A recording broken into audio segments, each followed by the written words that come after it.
Hey everyone, and welcome to Almost Cancelled. I am Peter, that is Connor. We're going to talk about American Gods, Season 1, Episode 7. It's called A Prayer for Mad Sweeney.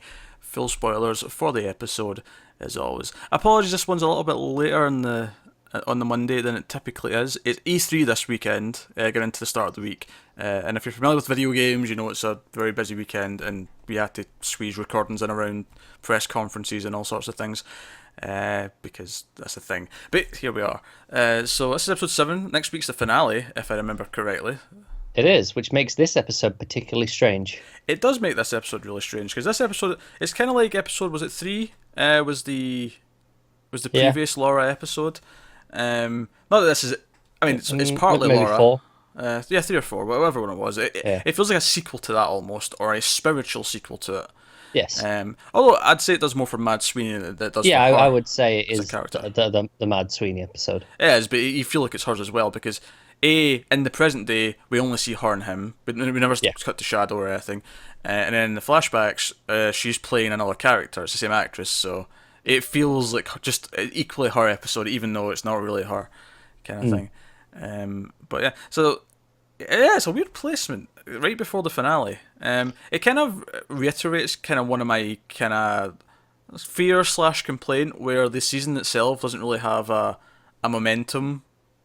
It doesn't, but I just want to go back to something I said right at the very start, and it's so I can talk a bit freer now that we're at this point in the season.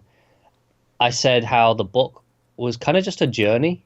It's not. It's very rarely it feels like it's about this end game. It's very much just, oh, let's go on this journey and follow this road trip almost. And in that sense, it's a very good adaptation. Yeah, sure. I mean, it can be argued that maybe for when you're in this medium, that's a bad thing. I can understand that maybe that is a problem when you're adapting. Obviously, once we have more seasons to talk about, we can analyze how it is. From a season perspective, though, this episode does feel really strange right before the finale. It feels weird to cut away from your main characters. And now, I mean, if you want to argue that these two are just as main characters as the other guys, then fair, sure. But it feels weird to take away from the characters who are the ones driving the main plot. You know, Wednesday's actively building this war. And we're going to the finale, and we take an episode, which, don't get me wrong, most of this story was actually I quite enjoyed. It was a good episode. It was just strange to have it now. It was. It feels like this should be a 10-episode season if they swear this is. Yes, yeah, 10-episode season, or this should have been at least an episode ago, if not 2. Yeah. Although they put it right after the other episode with her, which would have been really weird. Yeah. But no, so this was. So we started with the two gods, Ibis and the Jackal, the Reaper god that we've seen, and we know they associate with each other. Jackal's taking care of a body, and he knows there's going to be another call for another death coming soon, because he's a god. And he's like, hey, you know, Ibis, your hands twitching. You clearly want to tell one of your stories, so go tell. And that's kind of the framing device that we have in this episode, where he goes into his study, he opens his book, gets his fountain pen, and he starts telling one of his coming to America stories. And it's essentially the coming to America story for Mad Sweeney, even though we largely focus on Essie, who's the character that's played by the same actress, and she's this Irish, red, ginger-haired. Notice how I almost said red, but no, I'm changing ginger. It's important. She was basically Irish Meredith from Brave with the hair. That's all I could think of. You're right, now that you mention it. That's all I could think of. And obviously that was Scottish, this is Irish, but that was all I could think. Now, Probably close enough to plenty of Americans. Some of this was very pretty. They had these because it went into the wider ratio. It stayed in that pretty much the whole episode, I think. I think there was some of the present day bits that weren't. Some of them were, though, because I thought it was... Some of them were, but definitely at the end it wasn't. Because the first one, when they went to Salim, it stayed in the wide, and I thought that was really... I was like, why are we still in the wide? Like, yeah, what's it was going strange. But then, at the end, it definitely wasn't. Yeah, so... but no, so we have these shots of the lighthouse, and, you know, it's the Irish shot of countryside. It's all very pretty, very cinematic and all that. And we see there's a little girl being told by her grandmother or whoever... about leprechauns and fairies and legends and all that kind of thing. And ultimately what this story kind of ultimately ended up being was the idea that once these other beliefs, who are technically not gods, they're mystical, but they're not gods. Once they were brought to America, they were kind of forgotten, and they became kind of just kids' stories. They were just fairy tales. They stopped being actual beliefs eventually. Um, Yeah. because one of the lines he has, and I didn't know this off the top of my head. I seen this explained. He mentions a name in the when he's talking about like the belief of him going away. He mentions the creator of the Lucky Charms cereal.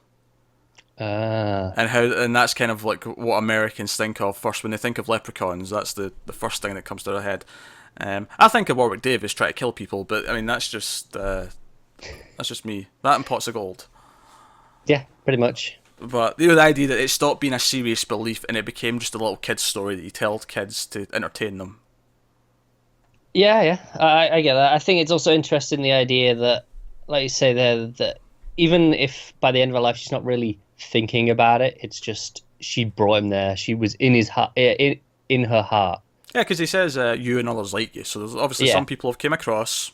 I think that's kind of the same thing as we got with Anubis, Jackal, who, where when he went and visited the woman when we got the first scene with him, and he said, "No, you may not have believed in me, but I was in your heart from when you were a child. Like you were there." Yeah, I think that kind of shows the weakness that they've had over time, though. I think that's why Sweeney is maybe game to be part of this war. Is because, his standing's fallen from being an actual believed-in thing, where we see her, like Essie in the flashbacks, put out food for the leprechauns to keep them at bay and keep them on their side and that kind of thing. Yeah, it's a little gift, an offering. Yeah, no one's doing that now. No. no one's doing that. So like I think that's kind of what it's showing you. And it's this long story that plays out in the flashbacks about Essie, and obviously very quickly she's a woman and not a little kid anymore. And we see she's with this guy, and then they assume she's a thief, and he kind of lies about giving her this family heirloom, this necklace or whatever. And she gets arrested, and instead of being hung, she's sent to America on a ship. But she ends up seducing the captain, or the captain falls for her, and he ends up bringing her back home to England, and she lives with him. But then when he goes back out to sea again, she just steals all his shit. Yeah, it's kind of at that point it's the self-fulfilling prophecy where they're like, well, hey, you're going to brand me a thief, might as well be one. Yeah. Because she wasn't before. That was the key thing. She got punished for something that she didn't actually do. No, you're right. She did. And she gets caught again, though. Notably, she gets caught as she forgets the leprechaun. Like, it's obviously she's leaving all the offerings and stuff, and we see that repeatedly. But she gets so into it that she forgets. She gets caught, and then that's when we actually see Sweeney in the cell next to her, and he talks to her. He pretends to just be another prisoner, but she, after talking to him, she leaves out a little offering again at the little prison window in her cell. And when she wakes up the next morning, Sweeney's gone, but so's the snack, the little bit of bread or whatever she left for him, is gone. And then like a sort of get out clause comes in, where the warden of the prison now is attracted to her, and she puts up with that. And then eventually she's going to get sentenced again. However, at this time it's like, oh, she's pregnant. We can't just hang her because, well, that's inhumane. That's them the rules. Yeah, that's not a kid's fault.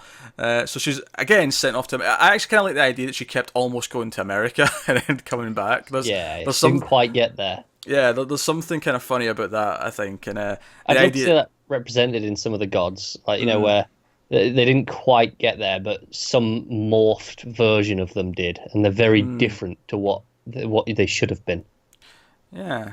And she eventually does like settle down, and she finds the husband she works for at first, because he's a widower, and he ends up falling for her, and she's nice to his kids, and she tells them stories of leprechauns and all the rest of it, and he kind of buys into it. But then they get married, they have their own kids. He eventually dies, and I'm kind of brisking through this story because this was kind of all it's kind of continuous thought.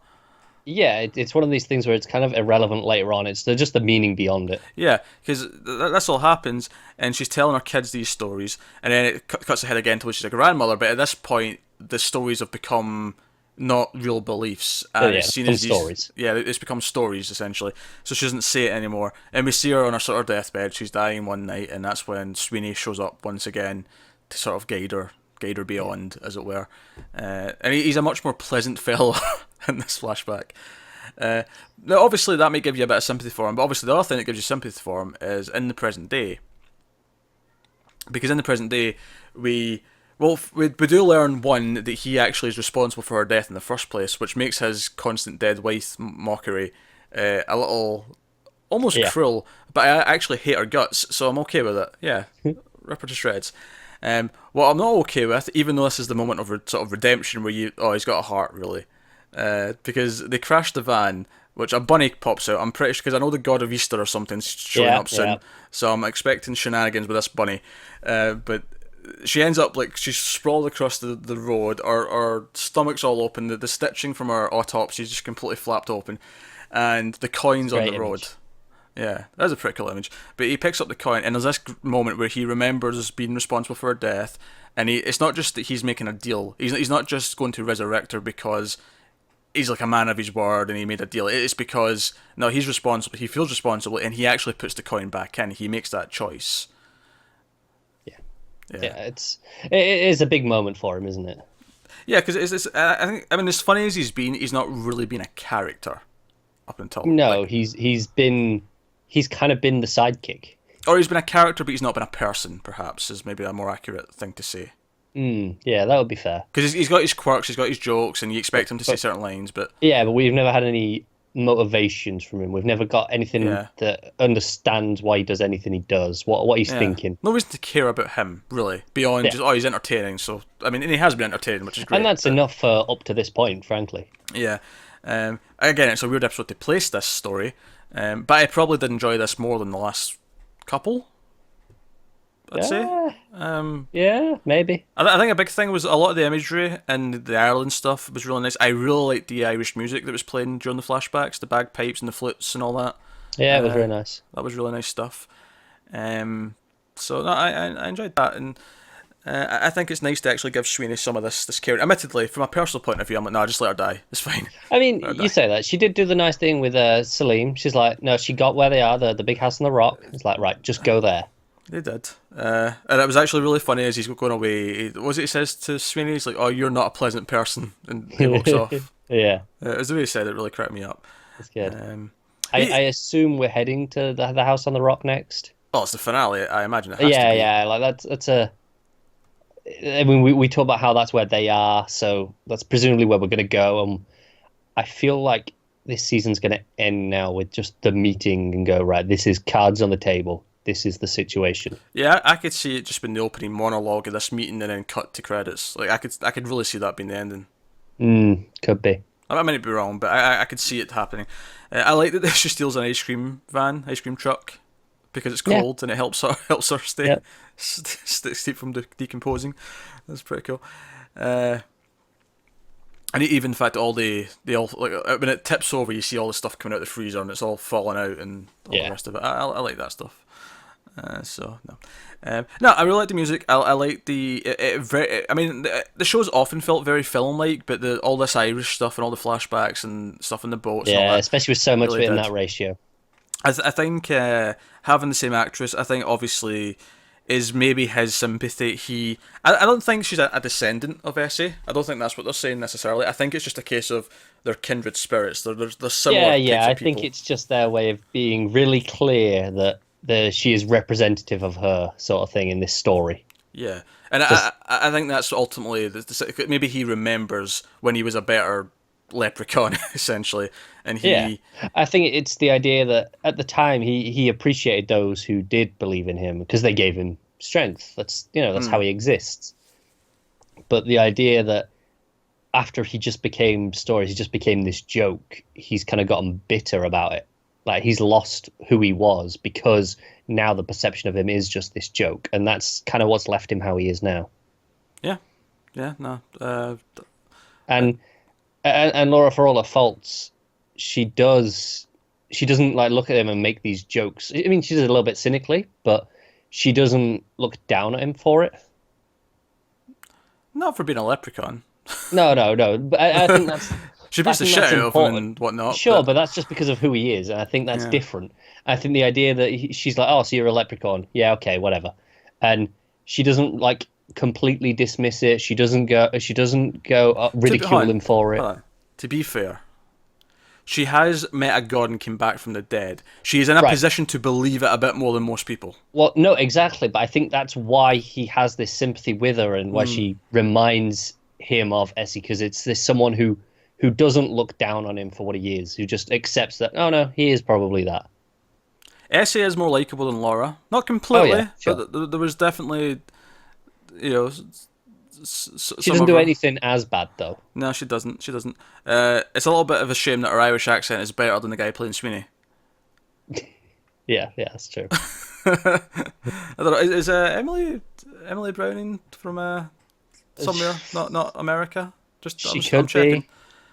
Oh, jeez. Well, she's not American, but she's not Irish either. Australian. Okay. Australian. She's from Melbourne. Very good. She does some good accents then. She has a lot of accents in her repertoire then because she's knocked out two good ones. I think that's it. When you're from somewhere like Australia, you have to hide your accent a lot in a lot of roles. For American roles and stuff like that, you have to hide it. So they just get good at doing other accents. Yeah, no, I get why. I mean, even a lot of British actors are really good at Have- American accents for that reason. Exactly. That said, I think British accents are a lot more common in these kind of things than Australian are. Australia is very rare you hear an actual Australian accent in something, It is. unless it's like a plot reason. Like if you're making a monster movie about a giant crocodile, you might have an Australian character because it would fits hope with so. the theme. Yeah. But no, so there you go. That's episode 7. Yeah, I think it really benefited just from being a straight story. It didn't cut away to anything. It was just It was focused. it was one thematic thing. It was like, this is it. I appreciate it was focused. I appreciate it felt like almost like a fairy tale in and of itself, the way it was kind of No, you're right. told. Yeah. I appreciate that. I think it's a weird point in the season for it. But But you like the episode itself. I like the episode itself. Yeah, I agree with that. Maybe it could have been cut. I do think these episodes are a little bit long. Yeah, that's fair. Maybe just 5 minutes. Having seen 7 of them now, I do think they could trim off, get down to about 45 minutes.